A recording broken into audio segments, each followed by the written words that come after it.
ఈ తప్పు మీరు చేస్తే మీ బ్యాంక్ అకౌంట్ ఖాళీ అయినట్టే. Be careful. ఈ రోజుల్లో మనము ప్రతి విషయాన్ని కూడా గూగుల్లో సెర్చ్ చేస్తున్నాం. ఒక కంపెనీ కస్టమర్ కేర్ నంబర్ కావాలన్నా సరే గూగుల్ సెర్చ్ చేయడమే. అసలు ఆ కస్టమర్ కేర్ నంబర్ వెనకాల ఉన్నది నిజంగా కస్టమర్ కేర్ సపోర్ట్ టీమా లేకపోతే సైబర్ సెక్యూరిటీ క్రిమినల్సా? ఎలా తెలుసుకునేది?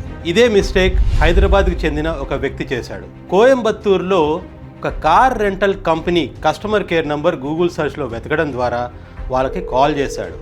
వాళ్ళేమో ఈయనకి ఒక ఏపీకే ఫైల్ని డౌన్లోడ్ చేసుకోమని చెప్పగానే ఇతను ఇన్స్టెంట్గా దాన్ని డౌన్లోడ్ చేసుకొని ఇన్స్టాల్ చేసుకున్నాడు. ఆ తర్వాత అవసరం లేని పర్మిషన్స్ అన్నీ కూడా దాంట్లో ఇచ్చేశాడు. దీంతో ఓటీపీ మెసేజెస్ అన్నీ కూడా బ్లాక్ అయిపోయాయి. ఇన్స్టెంట్గా బ్యాంక్ అకౌంట్ కూడా ఖాళీ అయిపోయింది. దాదాపుగా 1,98,000 రూపాయలు నష్టపోయాడు.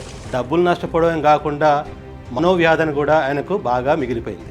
మీరు ఈ తప్పు చేయకండి. ఏదన్నా మొబైల్ యాప్ ఇన్స్టాల్ చేయాలి అంటే గూగుల్ ప్లే స్టోర్ లేకపోతే యాపిల్ స్టోర్ నుంచి మాత్రమే ఇన్స్టాల్ చేయండి.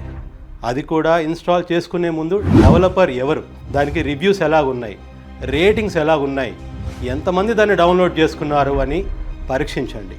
ఆ తర్వాత ఇన్స్టాల్ చేసుకునేటప్పుడు అనవసర పర్మిషన్స్ ఇవ్వకుండా చూసుకోవాలి. ఏపీకే ఫైల్స్ అన్నోన్ సోర్సెస్ నుంచి ఎప్పుడు కూడా డౌన్లోడ్ చేసుకోవద్దు. దాంట్లో మాల్వేర్ ఇన్ఫెక్షన్ కూడా ఉండే అవకాశం మనకు ఉంటుంది.